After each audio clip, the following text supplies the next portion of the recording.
All right, we're back at it, man. Welcome back to Rap and Reason Podcast. This is episode 8. I am one of your hosts, Dr. Jeremy C. McCool. And I'm Earl Hopkins. What's good, bro? Same old, bro. It's been a busy week, man. I done interviewed some cool folks, then written some cool stories. Life is good. What about you, man? How you Nice. doing? I got to hear about some of these interviews first. Yeah, so I interviewed big media personality Kendra G. For those in Chicago, you know who that is. So I interviewed her. She actually has a speed dating event happening this weekend here in Philly. That's where we're based. Nice. So just talking to her about just matchmaking virtually, Okay. but now doing it in person in the process of doing all that, which was fun. And I interviewed Babyface Ray, Detroit artist who's been making Nice. noise in the Midwest and Yes, beyond sir. for a while too. So yeah, amazing stuff, bro. Exciting stuff. Nice, Man. bro. Yeah. Yeah. And, man, I've been busy, too, man. This is actually the first week back. We back in the classroom. So back teaching this hip-hop course in media technology. Seems like I have some pretty good groups this semester, so I'm definitely looking forward to it, man. I've switched up the curriculum in the hip-hop course a little bit and perfected it. So, yeah, man, that was a really popular class last semester, and I'm really excited to get back into teaching that one again. Yeah, so between that, working on our book, Yeah, man. a couple other publications, tenure stuff. Yeah, it's going to be a long semester, but It's a gonna- great one. Yeah, okay. A good one. The positive energy. I feel it. And yeah, on that note too, just the interviews we done, bro. Like, how is that process to the people? Because I know the people want to know. How has the book process been? How are the interviews going from your view? That's you know what I a mean? great question, man. It's really flowing well. One of our biggest concerns was because we have such different writing styles, with you being a journalist and me being more of an academic. But it's actually working out great. And I think that the meshing of both of those styles for this book is coming across well. So it's been good, man. We've done some great interviews so far. We've interviewed everyone from producers to artists to other hip-hop scholars at different institutions, man. So we have a nice variety of people we're interviewing for the book, which is really, really dope, man. So, yeah, it's a great process so far. We just wrapped up chapter 2. So, Yes. we're finishing up editing it, but it's written. Yeah, it's written. It was written. It was written. And like the whole Yeah. process for me, same thing. Like, and that's the challenge that I knew was going to happen coming in.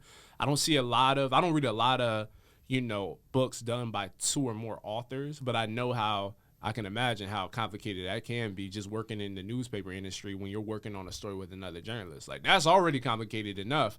But, with this process, with this project that we're working on, man, it's coming out really nicely despite the challenges. You know what I mean? So, and we've interviewed some exciting folks. And like you said, from scholars to artists, Grammy-nominated producers at that. So we got a whole barrage of people that know and love hip-hop as much as we do. Yes. That's the exciting part for me, bro. Yeah, man, and it's cool, man, and it's dope to be able to be a part of really not only just documenting but really preserving a piece of hip hop that hasn't really been written about yet, because we're writing about the newer generation. There's hundreds of books that are about the 90s in hip hop, but there aren't many that are talking about the 2000s and the 2010s and really documenting all of this stuff from people who actually lived through it. So yeah, man, I'm excited for you all to be able to see this book, man. Yes. So we're working diligently to get it done. We are, man. It's happening, and it's a real thing. Like, it's a different feeling when you're working towards something that's going to be a part of your legacy. Absolutely. A lot of people don't get the opportunity to do that, or at least do something that they're proud of. And this is something we hold dear and close to our hearts. Obviously, we have so much pride and so much sweat put into the project, even at the precipice or the start of it, bro. So, Absolutely. yeah, man, it's exciting. There you go with that precipice word. I know. again, That's man. been my Boy, favorite word, like the last 2 months. That's a big word, Precipice. man. I don't even know if I'm using it right. That's I the think thing. you're using it right. I think Hopefully, you are. bro. I think you are, because You know what I'm I've saying? only read that word. I've never actually Yo. heard it out loud other than you. No, yeah. but I think one of the dope things, man, too, is that I'm looking forward to is us being able to not only put out this book, but brand it, man. Right now, the title of this book, for everyone who doesn't know, who hasn't seen any of the press releases about us working on this book, the current title is How Kendrick Lamar and J. Cole Saved Hip Hop. I have a feeling this name is going to change. Oh, it's definitely going to change. Yeah, that's Yeah. the working title that we currently have with the publishing company, but I have a feeling that's shifting. So And to demystify any questions about that too, like, have we gotten pushback on the working title? Probably silently. I think we silently, like, people have been like, like, I don't really like the title, especially in the midst of the beef when we were really reaching out to certain folks. But overall, I think we gotten, like, pretty good feedback on just the direction of the project as a whole, not so much the title. And that's the part that's, like, that I'm that's the positive end of it, though. And just to even be a little more transparent, there are certain people who don't want to interview for this book because let's talk about it. Because the title has Kendrick Lamar's name in right. it, and they're attached to the other side. So which is crazy because the book isn't even about the beef, but it is what it is. Politics as usual. Politics as usual, man. Yes, sir, man. Yeah. But yeah, man, let's get into it. We will keep you all posted on the book updates, though, for sure. For sure. And since we're talking about it, we're talking about our love and passion for hip-hop, like a discussion that went viral. It was on a podcast with Dr. Umar, who seems like the Thanos of all debates, bro. That's how I look at him. Like, it's impossible almost to debate this man, bro. And he's from here. He's from Philly. And he's from Philly. On top of that. Absolutely. So he was debating a podcast host, believe is the name of Mouse, whatever. And so they were talking about just, has hip-hop benefited black culture, black Americans over, the span of 50 plus years that hip hop has been thriving. And the discussion, it seemed like it tapered off a bit. It was pretty lengthy though. But I think the biggest takeaway from Dr. Umar's side was a lot of these billionaires that have flourished in this culture haven't built any institutions or built any culture or community shaping, establishments that have really had any longevity. And the other person was arguing, like, these people do help in other ways because visibility is important. And that can lead to accessibility later on and everything. So how was your thoughts about it, just seeing the whole debate? So for me seeing it, I got what – I'm not one of those people who just discredits everything Dr. Umar Johnson says just because of the fact that he does say some crazy stuff. Like, I remember there was a whole thing online about people, like, questioning whether he actually had a doctorate or not. And I'm going to tell everybody, as an academic – you can't really fake having a doctorate for too long. Like, you can look up, our dissertations are public. They're public records. So, like, you can Google people's dissertation to see if they have a doctorate degree or not. Like, it's not really rocket science. So, I never discredit him in that way that other people have. But what I will say is I could not disagree further with the initial comment. He said that hip hop hasn't done anything to benefit black people. I couldn't think that was further from the truth. One, when you speak in absolutes like that, you're likely to be wrong. Hip-hop has done nothing, nothing at all. To me, it's just completely false, like, on every side of the spectrum. Whether you're talking about raising awareness of different social issues, which hip-hop has played a major part in showing people what's going on in these different communities and raising awareness to people who may not know about it. That's one big element that hip-hop has contributed to society. Then if you're even talking on the business side, when people think about hip-hop, you're only thinking about rappers. Right. Which is one job within hip-hop. Both of us are – hip-hop is a part of our careers. Right. Journalists, a professor who teaches hip-hop courses. There are dancers. There are producers. Graffiti artists. Right, graffiti artists. There are writers. There are videographers who all of these people wouldn't exist if hip-hop didn't exist. Right.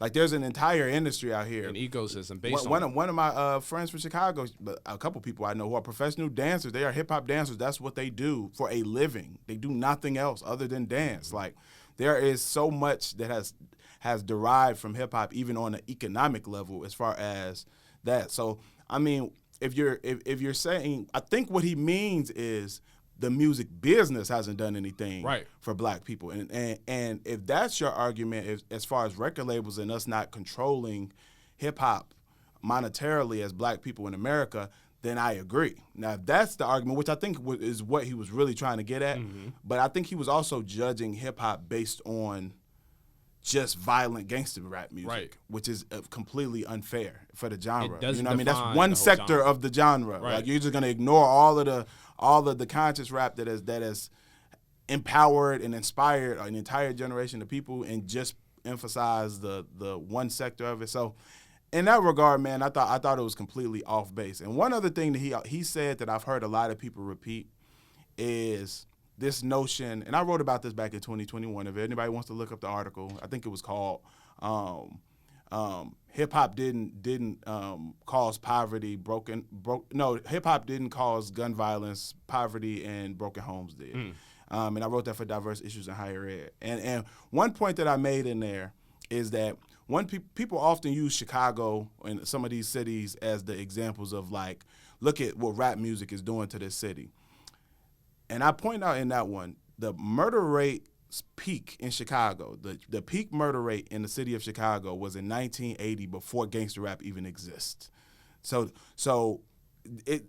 hip hop didn't cause any of these problems. It put a light and a camera in front of what was happening, but gangs were going on already. People were already selling drugs. All of the stuff that was happening was already in motion long before hip hop came around. So to blame hip hop for people wanting to be gangster or people wanting to be, it just doesn't add up. Like research wise or just looking at the numbers, it just doesn't add up. So. And I think the part for me, the only part that I can agree with from Dr. Umar's stance is that hip hop could do more. Like I don't think anybody would have a sound argument and say that hip hop has done enough. It hasn't done enough in my eyes as far as community shaping, as I said a little bit earlier. It could do so much more. But when you have like blanket statements like that or just generalizations, that's where you get kind of caught up, right? Because he said billionaires like Jay-Z, Rihanna, all these other people that are rooted basically in hip hop culture, they haven't built any hospitals, haven't done any schools. But honestly, we don't know that. But I'm going to have to be honest, man, and I don't know if Dr. Umar is speaking from a position of just ignorance and not knowing, or if he's intentionally doing that, because that's just not true. Diddy has schools in Harlem. He has schools in New York. Like, it's not true. So Jay-Z gives scholarship money to HBCUs in large amounts, by millions of dollars he's given to schools, to HBCUs. You know what I mean? It's not advertised as much, but you can still look it up. It's still public record. Like, right. They are doing work. And that's just the stuff we know about. Exactly. You know? That's not including all the people they're employing. Yeah. That's not including all the people who work for Roc Nation, both the sports side of it and the music side of it. That's not including all of those people who are being employed who are black. So it's like, that's discounted because he didn't open up a school. Or not a school, but he didn't open up a hospital or a. Why are you expecting a rapper to do that?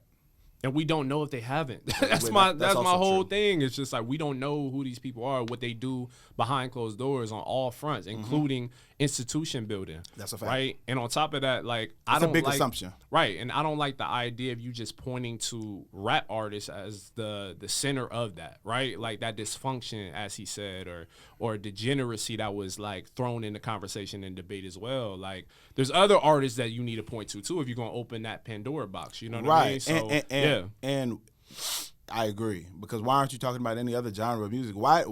It's almost like he's talking from a position of, like, hip-hop artists are supposed to save the black community, which to me is like, because you make good music, it's your responsibility to save the world. Like, it's, or you're assuming that they even have the capacity to do so. You know what I mean? So, like I said, a lot of these people are doing good things, and I think to make it seem like nobody's doing anything is crazy. I said I get it on a systemic level to say like things haven't moved forward as far as like the black ownership in America. If that's the argument, then I get where he's coming from. Right. We definitely have a long way to go when it comes to that. But pointing the finger and saying y'all are the reason why is crazy. And on top of that, like he pointed to a lot of gangster rap as a source for that dismay, right? Gangster rap doesn't define hip hop. Hip hop is a whole culture. There's a whole ecosystem. And if it wasn't for the pioneers that you and I have talked about off camera, on the pod, and otherwise, like if it wasn't for them, like there wouldn't be this global export called hip hop to begin with that has opened the door for so many artistic minds to really flourish and make a living for themselves. You know what I mean? And on top of that, he also said like certain institutions aren't in place, obviously, right? In his hometown of Philly, there is an organization run by Saja Purple Blackwell. It's called How Dope Are You? She opens the door, church doors specifically, to anybody that's in the Philly area that loves hip hop. They perform on stage, and then at the end, they pick one winner. They get $1,000, right? The rules of it: you can't speak or promote any gun violence related lyrics, and you can't curse, right? Yep. So with that in mind, while it may not be a hospital, a school system that's circulating throughout the entire country or world, it's still important. So even on the micro level, may not be macro, but it's still something that shapes a community in a positive way. And let me tell you about the group I grew up in. Two of the groups, actually. So one being a group, I grew up in a children's performance group in Chicago called the Happiness Club. It's a hip-hop youth performance group that is free for youth to join, and they create socially conscious hip-hop songs, but for kids. So and do full stage shows. We got to perform everywhere from the Taste of Chicago to the White House Easter egg roll, like all within my childhood. And I saw the impact that it not only had on me. I always would tell people, hip hop saved my life. So if I didn't come around hip hop, I don't know what I'd be doing. Mm-hmm. So hip hop is just groups like that. There's a not-for-profit group that is completely surrounded by hip hop that is positively impacting Black youth. I was also a part of this group called After School Matters, which is a huge non-for-profit organization in Chicago, and they had a hip-hop program that I was a part of when in high school, and it actually pays teenagers to go to an after-school program. Wow. So that you get a stipend to be a part of the after-school program. And they had hip-hop programs. So it's just like, bro, there's a lot of stuff going on in all these cities revolved around hip-hop that is positive. So it's like you can emphasize the negatives, but it's just kind of ignorant to just ignore all the great stuff. And all the artists who are independent now who are thriving and employing people now. So it's just, yeah. I disagree. Yeah, I disagree. I get his sentiment almost, but I almost entirely disagree. Because it's not rooted in, it just seems like a very ignorant sense. There's so many things that he's missing. Mm-hmm. You know what I mean? There's so many things that's missing from that debate. It didn't help. Let's talk about it. That he didn't have like someone like Dr. McCool on the opposite end of that debate who could point to those things that could speak from actual personal testimony. Of course. You know what I mean? Of or at course. least didn't do that. And he did what a lot of people do in debates, which is I'm just going to yell over you. Mm-hmm. And if the person doesn't have a good, solid arguments back, and they're just like, oh, no, that's stupid, and they just yell over you the whole thing, it makes it look like you won. So, yeah, I agree. I think the person who was interviewing him just didn't have the information or didn't have enough knowledge base on hip-hop. Even when he talked about, like, when he started naming, like, different clothing brands, like, he was naming, like, old stuff like Carl Kanai. I'm like, bro, you know how many brands, like, Black-owned brands are out now that are hip-hop centered? But I think, I agree. I think that made it a little worse. Like I said, Dr. Umar is a Thanos of debate. Like, I've seen him crash out. And by debate standards, like, you could look at that as a L or a loss. Yeah. But very few. Like, I don't think he's lost a true debate, like, on the basis of, like, Pan-Africanism, Afrocentricity, and, like, just Black American-based social issues. It's hard to really get him because he's so, research, and that's kind of his domain. But when it came to this hip-hop conversation, it's clearly not something he's too familiar with. Or just hasn't really thought critically about and has a very narrow view, extremely narrow view, and it's just that old view of just hip hop is bad and it's negatively impacting all the kids. Like I said, it's definitely a very, very narrow view. But like I said, because of who he was interviewing with, he definitely got the better of him in the debate for sure. It was entertaining. He was just loud and wrong. Loud and wrong. But I will say at the end of the debate, and this is what made me feel. Oh, you watched the whole thing? Yeah, I watched the whole thing. You better me. I couldn't sit through the whole thing. Even at the end where, like, it clearly was no compromise on either side. They looked at each other in the eye and said, you know what, Dr. Umar, I love you. Yo, I love you too. And they dapped up and embraced each other. Like, because at the end of the day, we're on the same side. We want the betterment of the Black community as a whole. 100%. You know what I mean? And so them coming to that common ground, that made me feel better about the conversation because we can have those debates, disagree, and dap up, move on. Oh, yeah. You can yell, bark at each other, all of that, and then, it's fine. It's a debate. And sometimes those are healthy. It's healthy to get those ideas and things out there. Sure. And I'm not even mad at this conversation coming up because I think it's giving people a chance to talk about how hip hop has saved people's lives out here, man. Right. Like it's people who have whole careers and have fed their families based on hip hop. So I'm not talking about rappers, right? You know what I mean? And people who are hiring people based on what they were able to do and create in hip hop. So Yeah, it's good. It's good that it's sparking this debate amongst people. So sometimes you got to crash out to be able to start some conversations.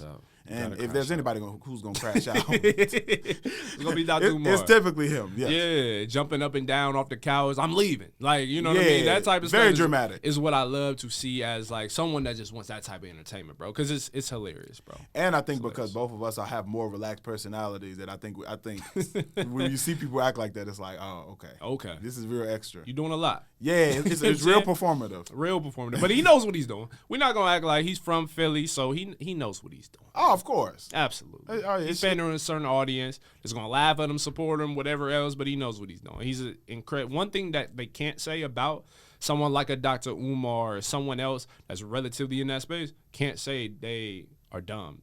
Intelligent, very intelligent person. Absolutely. You know what I mean? But they can say that school ain't open yet. But that's another story. You can't say that. All right. We're not even going. But the building was bought, though. I have seen it in person in Delaware. I have drove by it. So there is a building there. But yeah, but let's get into this Days Before Rodeo. Listen, man. Days Before Rodeo by Travis Scott, 10-year anniversary. I remember the very day that I heard this mixtape. I remember the day. Your bag right here. I remember the exact song. I don't know how many times I played it. It had to have been over 1 million, but I know what the song Gray did for me. Brother, this is a great mixtape. I don't want to spoil like the review, but from my stance, bro, not many people can say anything wrong about this mixtape. It has its flaws. Don't get me wrong, it does. I love Days Before Rodeo. This is Travis Scott's second mixtape. His first was Al Pharaoh, I believe, right? By this time, he had built up buzz. I think he was linked to T.I. Grand Hustle at this time. At this time, he was also linked to, what's Kanye's joint? Good Music as a producer, Grand Hustle as an artist. And so this was like his first like kind of step outside of that. Yeah. And I think Days Before Rodeo for me, especially during that era where DSPs were still popping, like it was a source. That Pit was a source. Hot New Hip Hop was my source. This was one of those projects that formed my like teenage years because it's just dope production. It's the type of music that'll make you bounce off some walls. Yes, sir. You know what I mean? I remember playing this exact mixtape and jumping on a car in college. Yeah, bro. Me and like 4 other people were jumping on the back of a truck, like a F-150, going up and down into the suspension. Which song on this made y'all do that? Every Mamacita, yeah, Gray. What's the other joint? Backyard joint, or backseat, whatever it is. Bro, there's so many classics on this. So that takes me to that time where I was just kind of wilding in and out of parties. But for me, like, this album is wild flawed. Great project. So this was my first time hearing this. First ever. Wow. This was my first time listening to a complete Travis Scott project, period. What? Absolutely. You missed Astro World? You missed all that? I never listened to the whole project. Okay. From top to bottom. I've always had, there was always Travis Scott songs that I liked, but... And I think we talked about this before. Usually when there's an artist who I don't feel like has a lot of substance lyrically, like they're not saying a lot of stuff, I usually don't listen to their whole album. I'll pick the songs that I've heard, the singles, and you know, and the ones that people tell me about, and I'll just listen to those in the car. But I like this. I didn't expect to like this as much as I did. At first I was like, all right, we'll see, because I missed this whole wave. Yeah, I missed the Travis Scott wave. I missed that. I was in college at that time too, but I was already like an upperclassman, and like I was already listening to different types of music. So I heard Travis Scott's like singles, but I never had actually dug into his mixtapes. So like to hear this, when I went through it, I was like, I completely get why Earl rocks with Travis Scott like this, because the production is insane. Oh, it's ridiculous. The production is great on this project, like. And some of the songs that you mentioned are the same one. Mamacita, Crazy, Gray, Backyard. Yeah. Even though I hate the name, but Drugs, You Should Try It. Drugs, You Should Try It is a banger. It's almost like a fusion, and this is how he sounds to me. Yes. It's almost like a fusion of Future and Kid Cudi. Okay. It's like I almost want to say emo, but not really emo. But it's like that Kid Cudi-ish type of thing, and then it's like more of it's hard like a Future song. Exactly. Which I think is dope, man. I enjoyed this. Like, my only real critique, there's no critique as far as the production goes. There's no critique as far as like the flows and the harmonies or any of that. My only critique is the lyrics. There's some songs where I'm just like, bro, what you talking about? There's a couple songs like that where I'm a lyric person, so so especially if I'm in my car or like if I'm out. Then I'm probably not paying attention to the lyrics. But if I'm in my car or if I'm having in headphones, like I can't not pay attention to the words. And there's some songs on here where I'm just like, lyrically. But other than that, man, the production on here was crazy. I was impressed. I was like, okay, I got to go back and actually listen to some of Travis Scott's full projects now, because now I understand more the hype, because sonically it's very different than other artists. 100%. He doesn't sound. Travis Scott has a very, very unique, distinct sound. And I've even now listening to his older stuff, I see the influence that it's had on other people who are out. And yeah, even the ad libs, everything. I was like, okay, I get it. I would say between 2014 and maybe 2018, 19 even, there was just a period where people were just biting this type of style, Absolutely. where you were contorting trap music, like hard hitting, like bass, high rattling hi-hats. Like there was just a time where people were just going and using auto tune, but contouring it to make it sound a little deeper. Like they were biting Travis's sound, and this sound that he and Metro Boomin helped kind of like create at this time. And for me, like listening to it, because at this time I was listening to Future, I was listening to Kid Cudi, so it's crazy that you made that comparison, because Travis Scott, the Scott and Travis, is inspired by Scott Miscuddy. Cudi. You know what I'm saying? That and so makes a lot of sense. I hear it. I hear the influence for sure. And so, like, listening to this project, man, like I said, there's just so many moments for me that stand out. Like you said, we already talked about the songs, but just for the moment, I think this was like somewhat of a sonic pivot at the time. And I think that's what's made him stand out and build his type of fans, like in that type of fandom, because it is pretty mixed. Yeah. You know what I mean? Like, he has elements in here, while not rock star-ish, I wouldn't say, but like it has those kind of elements. I would say rock influence for sure. You think so? I would say Zombies a little bit. Yeah, I would say rock influence, and also maybe but it's not. It's a specific type of rock. Right. It's like almost, is it almost grungy? Almost grungy. Yeah. Almost mosh pitty. Yeah, for sure. You know, it's that. Yeah, it's that type of energy on a lot of these songs. 100%. And so I now that I've listened to a full project, the first time I really actually was like, oh, okay, Travis Scott's impact was big. This was a long time ago when I was, in the clubs. Back Right, in the long day. time ago. Long. Yeah, I don't think our listeners believe you. Yeah, long. Right. Ages ago. And I first heard Goosebumps when I was out. Oh yeah. And I was in Vegas, and I never forget like seeing the impact it had live with that many people around. I was like, oh, okay, I see. This is bigger than I even knew at the time. Yeah. So yeah, man. Shout out to Travis Scott. This was cool. There's one line on here that I took notes of, and I wanna ask you. I feel like it's and it off of Sloppy Toppy? No, it's not. Okay. It's not off of there. But I want to ask you, what, as somebody who is a fan of his music, I want to ask you what this means. Okay. As a Travis Scottologist. As a Travis Scottologist. Okay. Hit the club for the Cougars. I never got down with the morals of Martin Luther.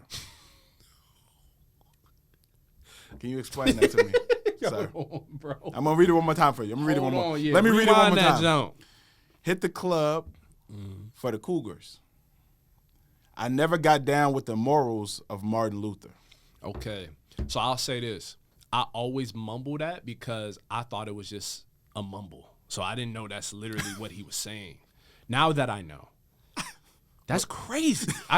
What I think he's saying may be Dr. Umar-esque. Maybe what he's saying, but reverse.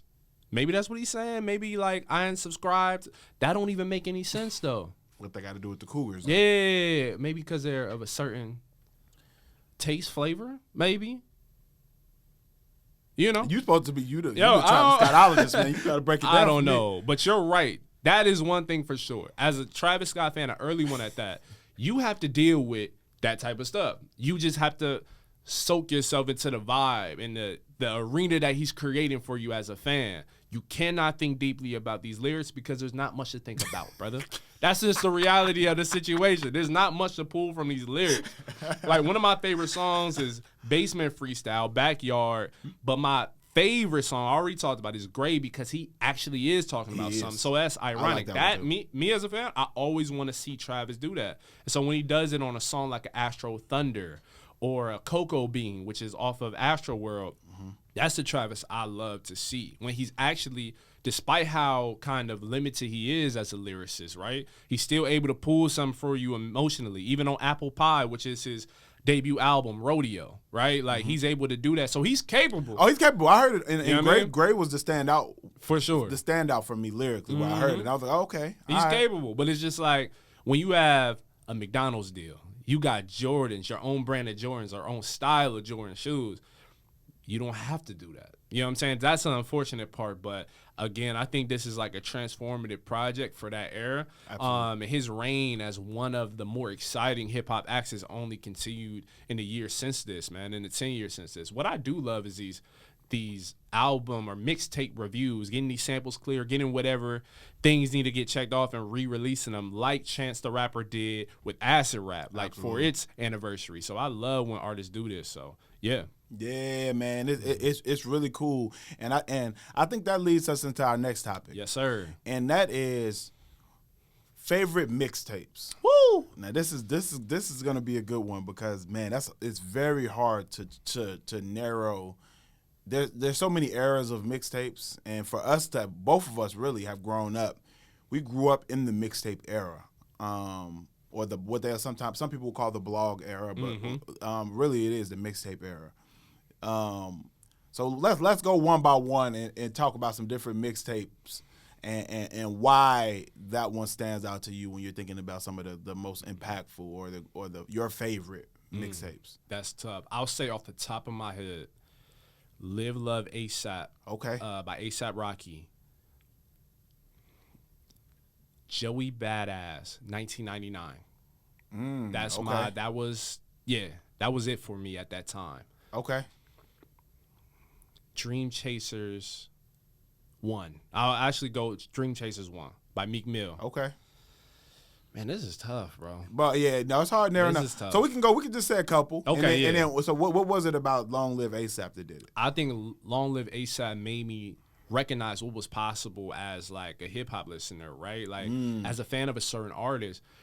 And he's not the first to kind of tiptoe in other regional sounds, but I feel like ASAP at that time, being a New York act, especially Harlem, you know what I mean? Like, I grew up being a fan of Dipset and other, like, Max B and everything else. So to see ASAP come out and he's dipping into, like, the Houston chopped and screwed sound, or it was different. Doing, like, traditional boom bap, but then switching and do something entirely different. Like, he just had this creativity that I really appreciated, and he was fly. Like, he could dress.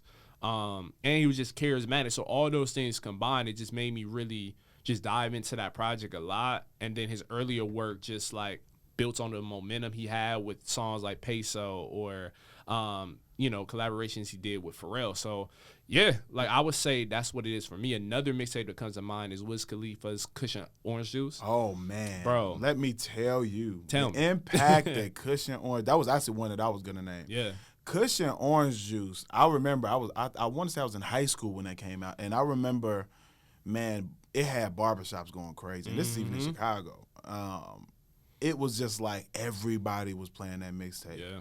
And it was just hard, bro. That was like, I had heard of Wiz Khalifa before that because I there was other songs of his that I had appreciated, but Cushion Orange Juice made me respect him a lot more as an artist. For sure. That was when I first heard some of the songs off that album. I was like, oh no, Wiz Khalifa has such a unique sound and style. Even when we had that conversation about accents, when you're talking about Wiz Khalifa and how he like almost overly enunciates words, you know what I mean? And he sounds completely different than everybody else. And yeah, man, it was different. Cushion Orange Juice was definitely a really impactful mixtape. I got another one. This is a wild card. I don't think people are going to expect me to say this. I want to hear it. I would say Tyga's Well Done. Oh, Tyga. Tyga. Yes, bro. Okay, Well done. I've never listened to a Tiger mixtape, so I can't even say it's good or bad. That man had it. Say whatever you want to say about him now. I can't defend him now. Like one thing you can say though, he comes out with a strip club hit. He keeps a hit in the top. He does, and so well absolutely. done. I think Well Done 2, one of those in the series. Like that's when he had kind of the strip clubs on lock. Like they were just Rack City. Was that Rack City and all of that? Rack City, all that entire era. Okay. Bro. Yeah, he had that on lock. Yeah, no, Tiger has made some good music. I'm joking when I say that. Tiger actually has, as far as singles, he's a singles artist. He's a singles artist. You know, and every now and then he'll throw out a single and you like, oh man, he done came back and did it again. Right. So yeah, no. Shout out Just to when Tiger. you thought he was out. Just when you thought he was when you stop thinking about him. You like, I haven't. You know, you don't even think about Tiger as a rapper anymore. Not really, not nowadays. He's not as active. At least maybe I'm just not seeing it or following it. But it doesn't seem like he's frequently like in the music scene anymore. Right. So yeah, man, I would have to say. So for starters, Cushion Orange Juice was going to be one of mine. Friday Night Lights. Oh wow! Can't believe I missed that. Yes. By J. Cole, man, was just a masterpiece of a mixtape. Absolutely. From the ones that he rapped over, and rapping over R&B beats on top of that, and like more neo soul-y type songs. So taking neo soul songs and then rapping over them, for those were fire. But then also the original songs on there were also great. So it was like a mixture of him rapping over other people's beats and rapping off of original beats and just like wonderful songs. Yes. And a lengthy mixtape with a bunch of great music on it. So I definitely would say Friday Night Lights. That kind of pushed J. Cole to another stratosphere once people heard Friday Night Lights. So I definitely would put that one there. The Drought 3 by Lil Wayne. Oh my God, yeah. Well, let me tell you, man, that had the school going crazy. Nuts. I want to say I might have been maybe a freshman or sophomore in high school. And that was like the impact that had and it really was because of the fact that he was rapping over more so like all the little commercial, little dancey type songs that were out at the time. He just went on there and just went crazy. He was showing you what you could do with this beat. It was so bad that people weren't even playing the original songs in Chicago anymore. For real. People were just playing the Wayne versions. Yo. There was usually like if you heard Swag Surfing or any of those songs, they were playing Wayne's version. They weren't even playing the regular one for a while, for a long stint of time. Like Swag Surf has reemerged again now, but like at the time that was Wayne's song. Now this is it. This is his. Like I would say the Drought 3's impact was crazy, and he did that with a lot of his mixtape from Dedication 2, Drought 3. So I definitely Wayne, even No Ceilings, like all of those. He went completely crazy on. I would also say Wale, More About Nothing. Okay. I like that pick. I loved it, man. And I'm not somebody who watched Seinfeld at all, but I thought it was very creative what he did with those skits and being able to implement those skits into the mixtape and the storyline. Like that was a really unique mixtape when I first heard it. I was like, oh yeah, okay. This is different. So I definitely would have to put that in there as well. Yeah, I'm trying to think of what else, man. Because I'm surprised you didn't say a Fab mixtape. Oh, hold on. Yeah, let's go back. Soul Tape, man. Soul Tape. Oh. Let's talk about it. Yes, sir. Pick one. Eeny, meeny, miny, moe. Anyone. The Soul Tapes, man. I don't know how I forgot Fab. The Soul Tapes were crazy. Insane. Fab. Fab is an interesting artist for me because he is one of the few artists who I truly like his mixtapes way more than his albums. Way more than his albums. Like by a long shot. It's not even like when I go back to Fab's music, I don't really, other than the singles from his albums, I don't really go back to Fab's albums. I go back to his mixtapes. That's great. So whenever I have like a itch to hear a Fabulous song, I'm going to Soul Tapes. I don't know what it is. I feel like he's trying to cater to like too many audiences. That's but exactly when he goes to the Soul Tape, he's like placing his roots where he started. Like Absolutely. You hear that Brooklyn inspiration that pours out of the songs that those heartfelt samples. You feel me? It's a completely different. It's way more traditional hip hop. It's grittier too. It's grittier as opposed to his albums are way more polished and way more mainstream sounding, which makes sense. I mean that's what he's putting out for commercial consumption. But those Soul Tapes, man. Yeah, that's peak Fab for me. There's just certain artists I think that we have to think about as just some of the greatest mixtape artists as a whole. Fab is one of those for me. Wale is a pretty amazing artist when it comes to mixtapes. Like, I feel like he doesn't get enough credit, period, but especially in the mixtape game. Who else? Wayne, obviously, J. Cole. I feel like we said, like, also, correction, Swag Surfing was on No Ceilings. I meant Upgrade You. Upgrade You. Did you ever hear Wayne rap? Maybe if I heard after it, yeah. we leave here, I need you to listen to Wayne's freestyle to Upgrade You that he did off the Drought 3. Crazy. Oh, I believe it. I never even I didn't even want to hear the Beyonce. Shout out to Beyonce and y'all. Oh, so he flipped Beyonce joint? The Upgrade You with Beyonce and Jay-Z. Yo, listen, to do that and rap the whole way, no hook, not rap the whole way through. And to do that, you a different type of artist, bro. Absolutely. People can't upgrade or upgrade you, bro. Come on now. Yo, I'm telling can't you. Do that. Yeah. Wayne, and I think we've said this before. To me, Wayne is the best mixtape ever.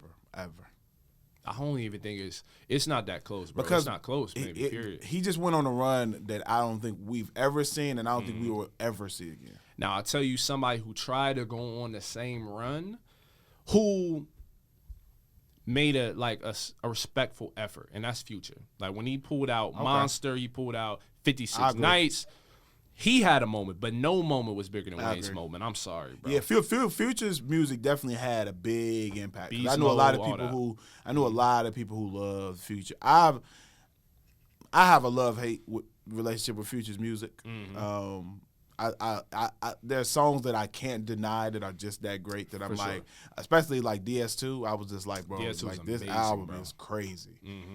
But Future's messaging just is just wild. And it's the messaging is one thing for me, but even in that mixtape stretch, the quality wasn't always there, and for me, that's what holds him back. Like, I would never compare him to like a Wayne as far as a mixtape artist or a J. Cole as a mixtape artist. Yours Truly Too by Cole was one of my favorite. I don't know joints. how I forgot. Come on, man. Man, let me tell y'all, Yours Truly Too. If you have not heard Yours Truly Too, please do yourself a favor. Please. Kenny Lofton. What's the one where he flipped Lauryn Hill's song? What's the name of it now? I need to look it up. Yeah, You're going to have me do some research. But also 3 Wishes. 3 Wishes, for sure. So that album has some of the best. That mixtape has some of the best storytelling. For sure. It really from J. Cole, period, to me. Throughout his career. That's high praise, too. Yeah, and J. Cole, of course, has a lot of albums with great storytelling. But for some reason, man, on Yours Truly Too, you could tell he was really venting on that album. Sure. And you can feel it. I'm trying to look up the track list for Yours Truly Too. And so I can't compare Future to that. Only because on certain portions of Beast Mode, I could. Can I holla at you? That's what you're talking about? Maybe? I don't know. I like all the songs. Tears for ODB. Kenny Lofton, Cold Summer, Chris Tucker. I really like the whole thing. I forgot about Chris Tucker. Yeah. So many hits, man. So many dope moments in general. So, man. Yeah. And these bring me back. I'm thinking about them, and it's just bringing me back to certain moments, man. That's the power of mixtapes. Like, I don't feel like we feel that same thing today. That same moment, like, that the mixtape era had on us. Like, it had a lot of us on the whole, because some of us young, we couldn't afford to buy an album. We couldn't afford to even pay for a streaming platform to stream it. You know what I mean? So mixtape era was so foundational for a lot of us younger fans. And I was a LimeWire baby. It's finally passed the statute of limitations. I was about to say, bro, you can say this openly, bro. It's past been a minute, right? It's past the statute of limitation. I'm in the clear, man. I was a LimeWire baby, man. Yeah. I was at it. So, but mixtapes gave us the time to be able to just like consume music even outside of that. Like, for us to be able to consume free projects like that.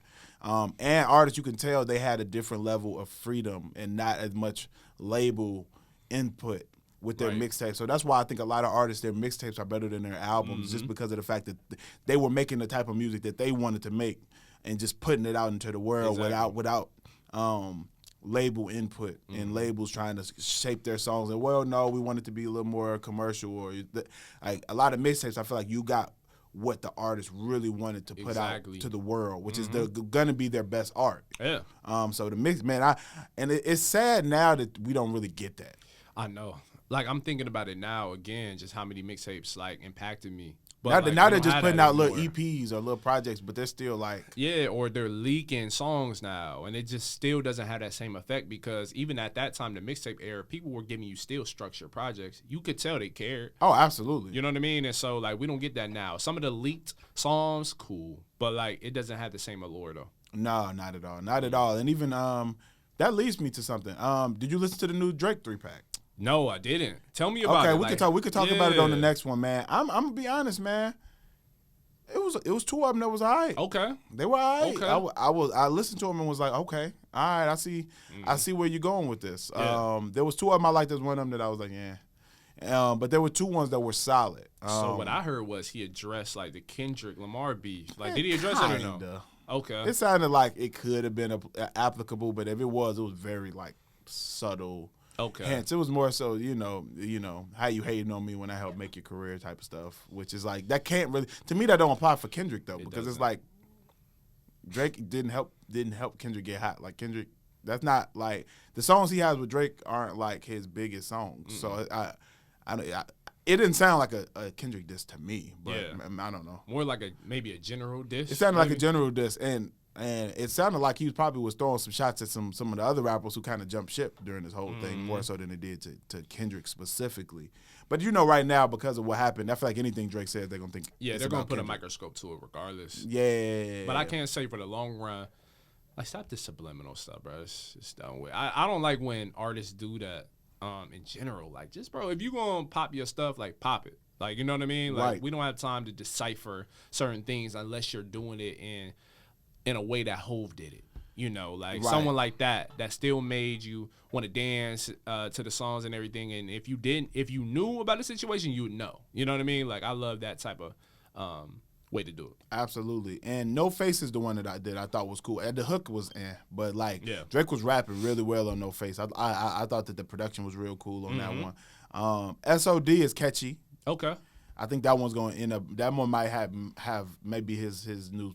I could see him trying to roll that out as a single if it's not already, because it's really really catchy. So yeah, I think they're cool. You know what I mean? I think he's starting to get people listening to him again. And I think he probably is going the best route you can go, where he's just kind of like. That's why I asked about the line about Kendrick potentially, because I'm like, I think the best route for him is just to move on, just leave it alone. No subliminals, no dust ups. Like, just keep it pushing. It's so funny, man. One of the activities I always have on the first day of classes that I did Monday was having students go around and say who their favorite music artist was, and it was so hilarious. Like, the students who said Drake, they looked so like Drake, like they said it like like they didn't want. I'm like, nah, man, it's cool.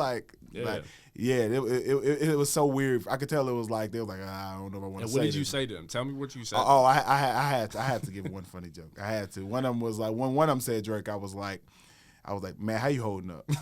You got genuine questions, bro. You got genuine question, man. How you holding up? It's been a rough summer. I know it's been a rough summer. It hasn't helped that he's come out with some horrible music as well. That's why I was like, man, he was rolling out some garbage, some garbage. Duds. So it's good that he's getting back to at least making solid music. 100%. And like I said, I agree with you. I think that the best course of action would just be to let that Kendrick 100%, because Drake is a phenom, bro. Just keep it pushing. You know what I mean? He didn't took an L before and we forgot about it. Like, him and Pusha T, like, we don't care. And I think we downplay how big of an L that was. No, it was massive. I'm not gonna lie to you. Because it reveals some things that millions of his fans didn't know about. Including that picture. Push was on some. That was the most. That's gonna go down in history as one of the most diabolical. That was the word I would use. Yeah. Songs like this songs ever, bro. Like it was just like he went straight dark. Like, it was just no. Yeah, that was some ways. Because I know Kendrick, like, he went a different direction too, but I think it kind of opened a little creak in the door. Like, for him to kind of go, okay, let's get into your psyche, bro. Right. Like, let's really dive into it. The picture, the cover photo for Astoria Adi Don did not help. That was at all crazy. No, that was nuts. And the fact that was real was fact that cause I thought it was Photoshop when it came out. The fact that he was able to still rebound, but I got to give Drake props, man, or his team, whoever I got to give props to, because the fact that he was able to rebound after that, bro, credit to them. Because that was like, that picture alone, and then not even that, but everything else he was saying in the song, it was just, Yeah, every couple years or year, really every year, I go back to that song just to listen again, and I just be like, this is crazy. Yeah, slow cuts, bro. Yeah, what's the saying? A million cuts? I don't know what that's it is, from A Million Cuts. That's exactly what that one was.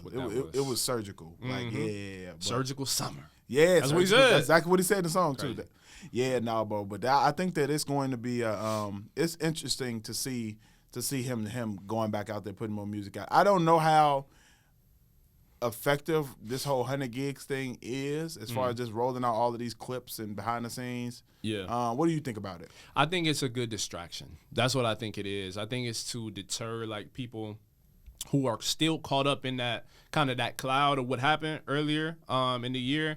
I think it's a good distractor. And it's worked for a lot of people. Okay. Like, and you see the comments in some of these TikTok videos, IG reels and everything else where people are just like, my glorious king has returned. Like, that's kind of the sentiment when it comes to his fans, right? And so I get it. Like, I don't think it serves any purpose but to set up the next setup for him as an artist and as just, like, his brand because, you know, it didn't make that many headways. People, like, were tapped into it. They were invested in 100 gigs, both the songs and the videos and everything else. So it did its job. For me, you know, it was whatever, but I think he's doing the right thing again at this time. Yeah, I would definitely have to agree there. I think that it's moderately effective.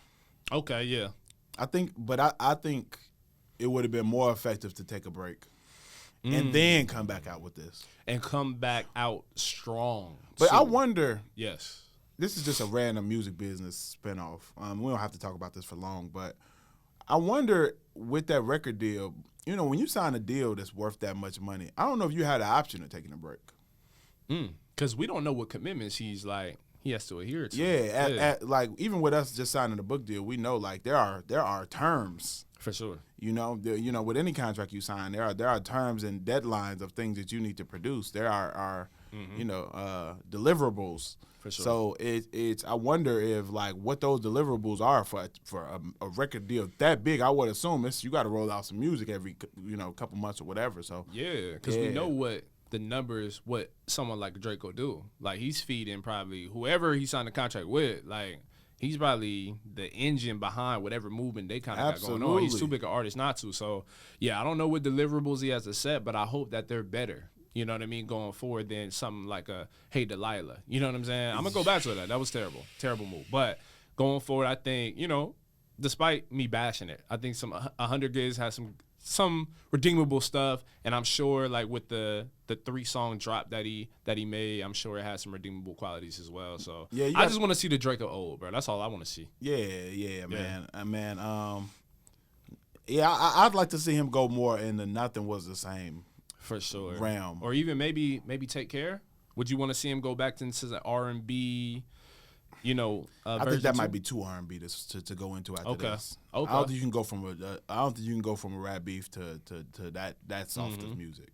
I love Take Care, but I think Nothing Was the Same was more of a balance of the singing and the rapping, and I think that was a pretty balanced project. Mm-hmm. So, I don't know. But we'll see. We'll see what's next. Is there any other projects you're looking forward to? Man, so I'm looking forward to Big Sean's project. Yes. So he recently did an IG Live. He announced that his album, Better Me Than You, is coming out this Friday. So I'm excited about that joint because, again, it's been years. I got the actual preview of the album, and I'm telling y'all, I can't, no spoilers or anything of that sort, but you'll be happy with this album. It's a really great project, great body of work. And the fact that he was on IG Live, he got emotional about just the sweat he put into this project and how meaningful it is for him personally, but maybe even his career. I think he was alluding to that as well. I understand what he means because he pours everything into it. Like he talks about his relationship with Jhené Aiko, their child. I think they have a son together, if I'm not mistaken, could be wrong, but just everything. He talks about his spirituality or his spiritual journey rather, and just everything every step he's taking to be a better person. And you got to appreciate an artist that cares so much about their art, they're willing to do that. So it's a very transparent project, it sounds like. Very transparent, man. I think it's one of his more transparent projects that I've ever heard. I think I Decided was relatively transparent. You kind of dove into his psyche a little bit. Detroit 2 had more flashes than most of his projects, but I think this one, it's not a concept album, but there's a lot of themes tying one another together, man. I think it's dope, and I'm excited about it. Man, I'm looking forward to hearing it, man. Yeah, and just so y'all know, whoever sent his team who sent Earl the project, y'all know he's being protective because he ain't showed it to me. I ain't showed it to him. I haven't heard nothing yet. You know what I mean? So he is really holding it down as far as not sharing or spoiling the works. Yeah, and I don't talk about projects. I get a lot of previews.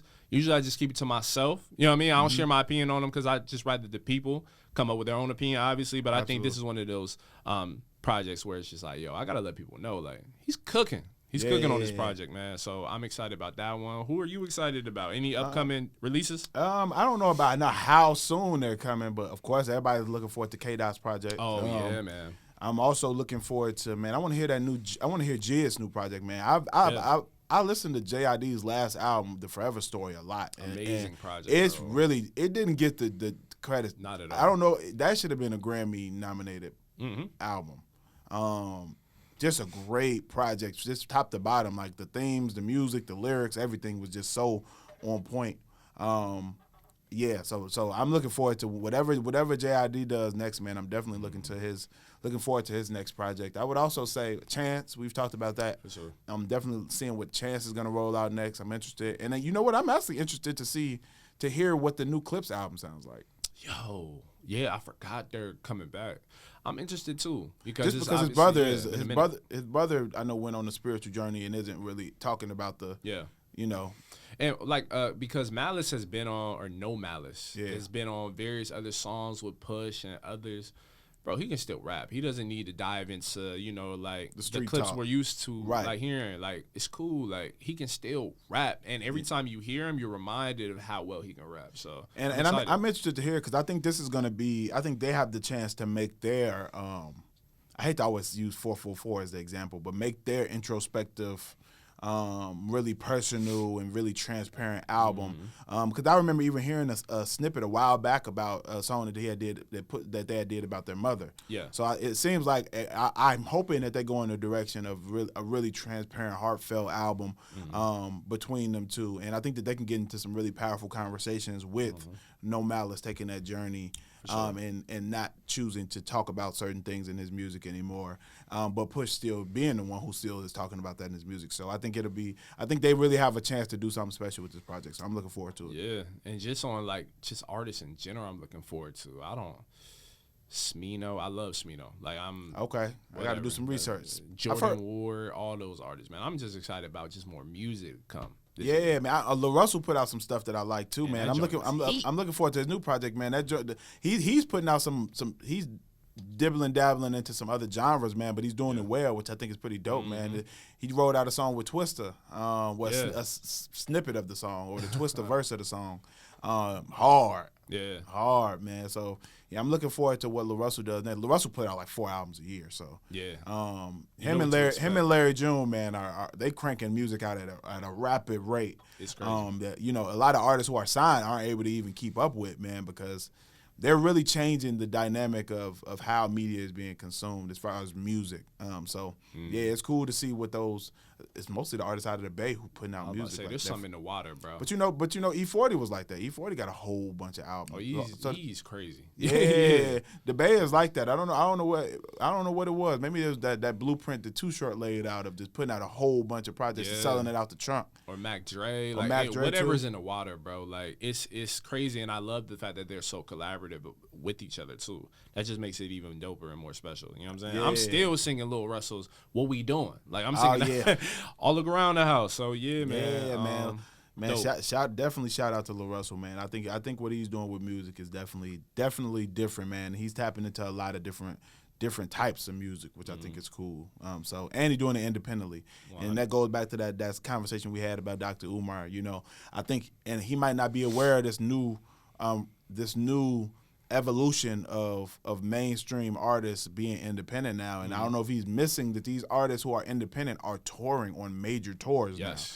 They ain't doing the little small venues anymore. You know what I mean? Like LaRussell's on tour with T-Pain. You know what I mean? Doing large theaters. You know what I mean? And you have Larry June, who's packing out venues across the country. Yeah, doing a festival run and everything. You know what I mean? Independently. You know, you have Russ, who's doing. You know what I mean? So you have all of these artists who are now able to own their music, and they're going to be able to pass that music down for a generation. For once, that's something that black artists haven't been able to do historically. Historically in America, black artists have really been pimped out of their music. You know what I mean? It just really is what it is. They haven't been able to pass that art that they've created and cultivated, their blood, sweat, and tears into that music down to the next generation. So now we have a large, not a large, but a nice size segment of artists who are now able to do that. Now you have a lot of artists who are also buying their masters back, and now they have ownership. Or even selling their catalog because it's like, I'm good. Right, and now using that money to start businesses, you know what I mean? So, I mean, even if you look at like a Bun B, who has a burger spot, a extremely popular burger spot in Houston, you know what I mean? I think it's called Trill Burgers. People of color, like, come on. That's what I'm like. You know, there's a lot that hip hop is doing, man, and I think we got to make sure that we're also and always shining a light on the positive components of hip hop instead of just focusing and giving all of our energy and attention to the negative. 100%. And I do agree in the fact that we have to hold it accountable. We got to protect this thing called hip hop, but we also got to hold it accountable. I do agree with that.